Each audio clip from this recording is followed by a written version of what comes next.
tefina kikuusa maaso.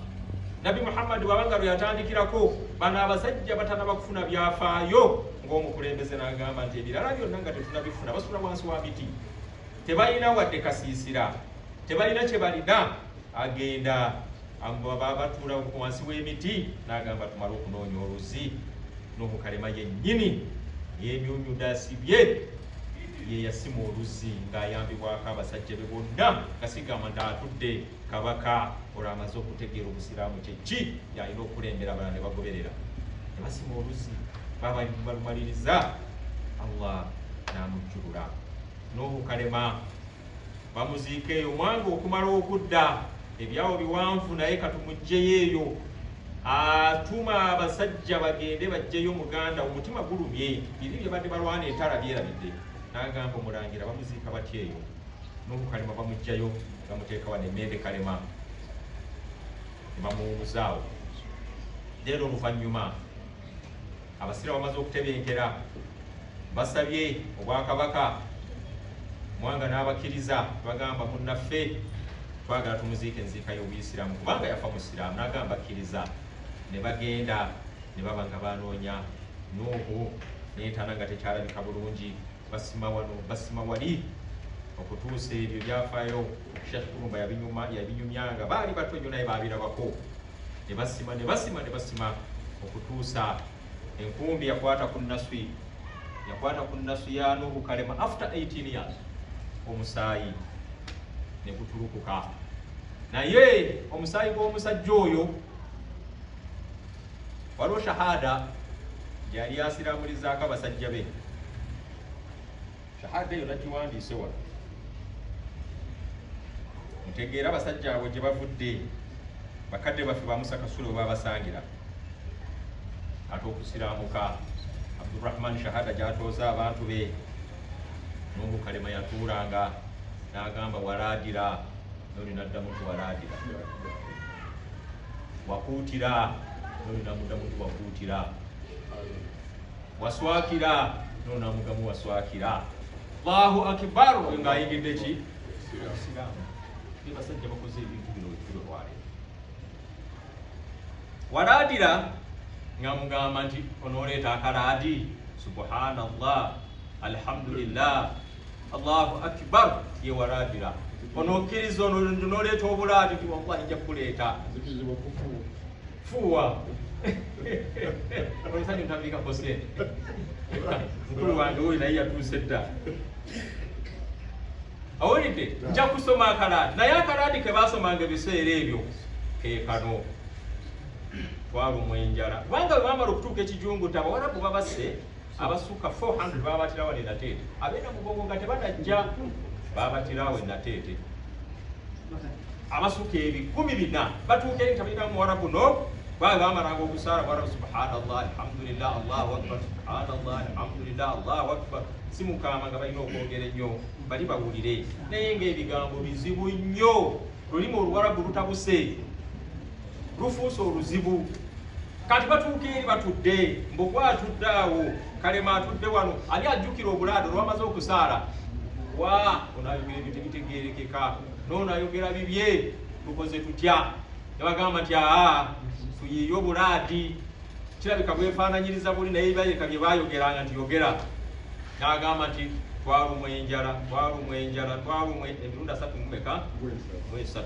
Twakuba emirundi 3 mu emeka? Twabonaabona. Nga bwe bulaadi Sheikh, olipo abatoleza ki? Be basajja abatutuusizza wano we tuli olwaleero. Walaadiro n'osoma obulaadi, wakuutira onookuuta ekigere ku jjinja. Bano bamayinja bakibanga baagalabako. Musa izo bwali talina mayinja awo, n'obadde yali magoloofa naye amayinja nga weegali. Onookuuta ekigere osaale. Mayinja gyegali. Allahu akbar. Bera abantu tutero hamo gendo tore Dr. Kalisa Salamu jakulaga ejjinja lya haji. Likyaliwo ffe twalikuuma. Liryawo bweriti lya black. Lyakwatira ddala mu ttaka weeri tulijja tulijjayo ne balibika ebisooto ne tulijjayo. Onookuuta ekigere. Olaba entegeera y'eddiini y'abasajja bweri. That was the level. onokuta ekigere nja kikuuta. Lwaki? Banoonya obuyonjo ng'agenda mu maaso ga Mukama we. Ekyokuba nti okusaala oba oyogera ne Allah ekyo nga bakikwata. Waswakira onoosenya oyogera otya ne Allah ng'akamwa si kayonjo. Ye muswaki waswakira. Wa kigambo kya Luwarabu bagezaako okugandawaza nini babiteeka mu Luwarabu boogerako kawa ako ko baakakwata. Wa and so abasajja abo ne babeera mu mbeera efaanana bwekyo. Kati abaali basukulumyeko awo nga bongerayo na kano wasaalira onoosaala ng'osiraamuse nagamba wasaalira. So ye shahada y'abasajja. Naye abasajja mu mbeera eyo n'obulaadi bwabwe ne baba nga mu mbeera eyo kigambibwa tekigambibwa oba buli omu akimanyiwa abantu Allah be muba muziise tusaba ne jjajjaffe Musa Kasule abeere mu mbeera eyo tukakasaalibwa atyo insha Allah. Okukuziika Allah n'akukuuma mu mbeera eyo bantu babika 5 abalabika 7 mwebali bahafidu baani abafiiridde mu ntalo z'eddiini n'ebirala bingi. Naye omusajja oyo bw'abanga bwe bulaadi bwe yaleetanga ne shahada ze yatuuzanga basiraamu olwo nno nanduuseeko katono tuli ku musajja gwe twaziise olunaku olwajjo abadde awandiika ebyafaayo Mustafa Mutya abadde awandiika ebyafaayo by'abasajja bano ba Musa Kasule. Era bwe nakyadde ku office ne bagamba Sevilla yina omulimu gwakola ku mukadde waffe Musa Kasule. Sevilla namududde omulabako namulabyeko ku TV nabadde wala saasobodde kutuukayo omuzikiti namulabye Katebe. Sevilla nisimulabangako ng'atudde Katebe muzikiti. Ekitegeeza naye akola ki? Kati abazzukulu ba Musa ekyafaayo ebyetabo kya Musa kyetaagibwa naye mabegako eyo emabegako katono Bike Kasule Kasozi yawandiikanga ekitabo nga yina byasindikira Dr. Kalisa to proofread era bwe baatuulanga simanyi oba Bike Kasule ekitabo yakifulumya bulungi abazzukulu n'abaana we bali. Abasajja bano ebitabo byabwe byetaagisa tubyagala.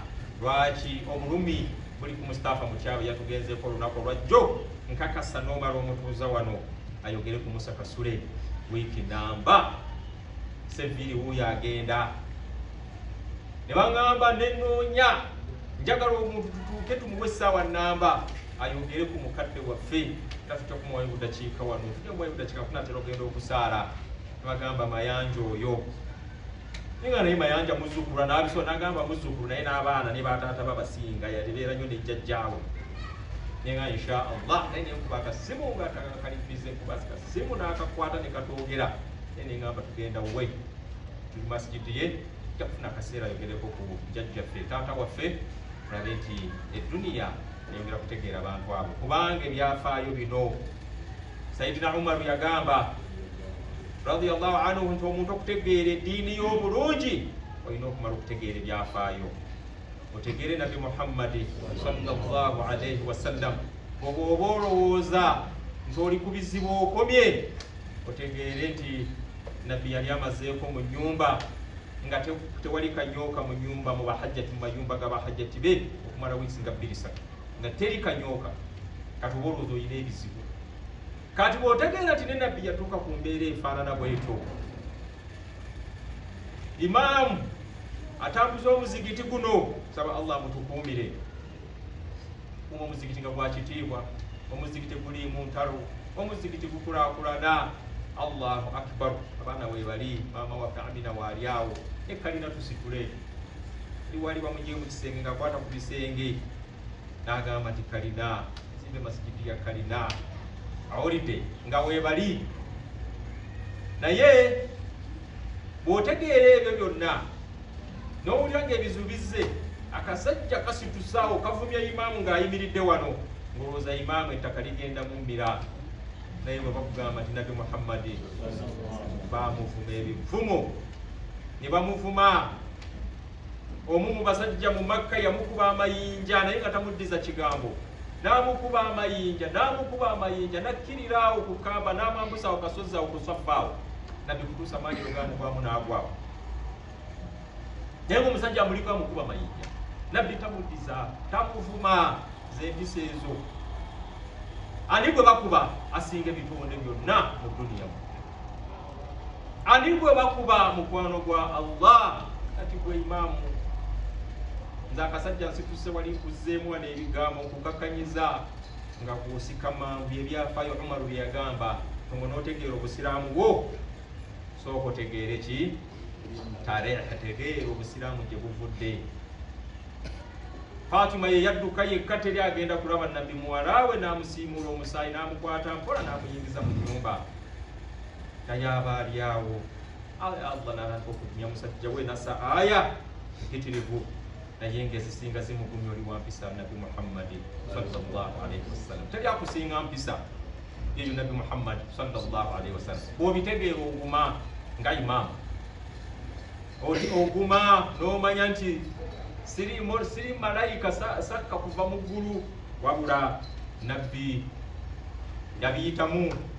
Ate bw'ogoberera ekyafaayo ekyo kiwanvu gye kyakoma, kiso eyo gye yeekoma, omusajja ava gye yava Hamza eitanaba na kusiramuka ne bamuyitiramu, yanyiiga nnyo n'anoonya omusajja amukubye naye atuusa noonyeza nabbi n'agamba shahada jimpe kwe kusiramuka kwa Hamza, naye nga biva mu mpisa.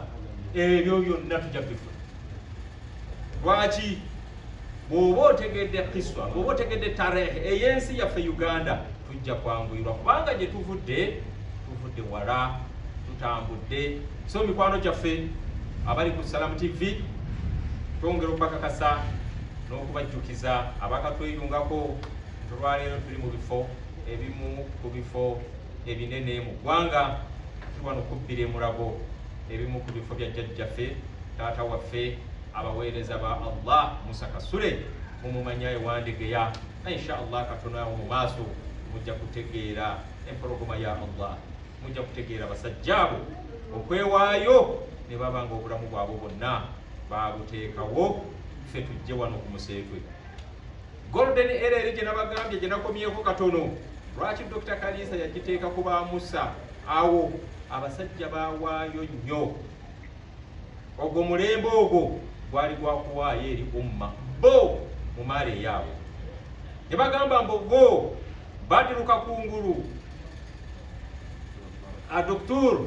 Nakibinga aliwo kati kye bakoze bakwatiridde obusiraamu ebbanga ddene. Naffe we tutuuse tutandika okukola bino, tutandika okuwaayo. Mujja kutegeera zidiraala ezo, mujja kutegeera ebifo ebyenjawulo. Abasajja bano okwerekereza si kufuluma genda ziruweeru, wabula bakwata ku nywanto ku capital city, webakwata n'obusiraamu bugende mu maaso.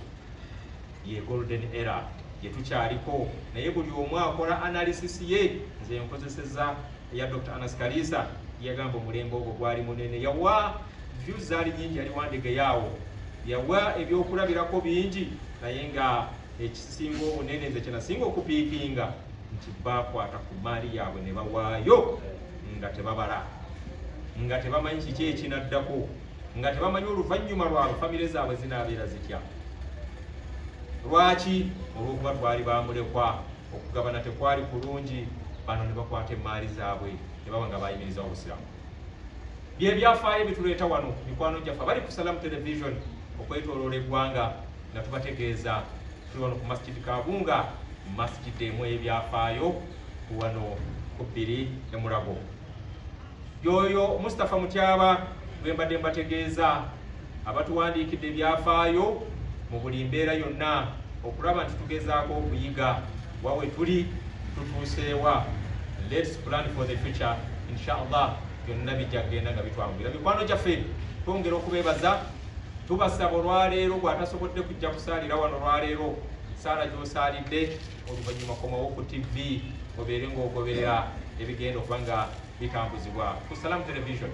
Twasazeewo okuviira ddala ku makya ssaawa emu TV ebeere muno mu Kawempe, ebeere mu Wandegeya, ebeere wano ku bbiri, naye nga twatandikidde eri ku Ggongolola.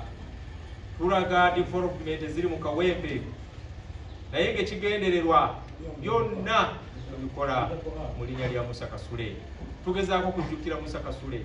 Meeya bw'aba alina by'ayogedde byonna ebirungi bye bakoledde awo, bye bakoledde abantu, emyala gye bazimbye, ebyo byonna tetwaleese daniya nga Bannassalaamu television tiimu yonna yaweddeyo nga bwemugiraba tugamba empeera zigenda eri jjajjaffe taata waffe mukoddomi waffe omwagaba w'abangi Musa Kasule n'okusingira ddala abaana n'abazzukulu abazze nga balondoola okulaba nti erinnya lisigalayo waggulu.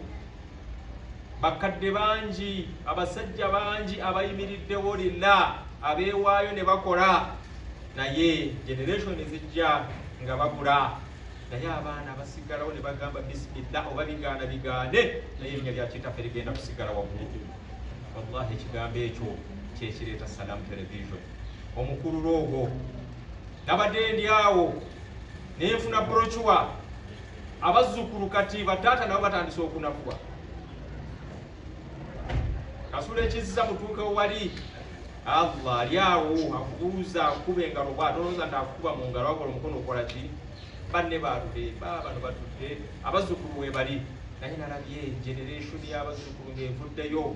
Insha Allah twagala ffe n'Abasiraamu mbuga yakulembeddemu, kadde waffe baagala ali wali awo naye amaanyi matono, tulabe nti Wandege yakyuka. Bwe munaaba nga mulabye ekigenda mu maaso, mansions and mansions, Allahu Akbar, agenda kufuuka. Abadde bagenda Dubai mugenda kutandika okujjayo Wandege ya abaana bavuddeyo kwemulandira. Kyekitutambuza nga Salaamu TV. Lwaki? Tunyweze emirandira, tunyweze emirandira gy'aba Musa Kasule n'abaana baddemu amaanyi. Abazzukulu bano abavuddeyo all over the world, buli wamu gye bali. Ojja kugenda mufufa bakulembera ebipiira bazzukulu, abakulira bino bazzukulu, abali eno buli wamu. He has done his work. Tuwazi zikyatambula, ate ne bataata ne banyweza omumuli. Kati abaana abazzukulu bagenda mu maaso n'okulaba nti bakola omulimu ogwo. So mikwano gyaffe Bannassalaamu, tubadde tubajjukiza ekifo kye tulimu nga tugezaako okuggyayo ebyafaayo bya bajjajjaffe, naye nga twatandikidde mu mukadde waffe jjajjaffe Mbuga bwe yalekedde olunaku olwajjo mu maziga amangi, mu kunyolwa okungi ow'ebyafa.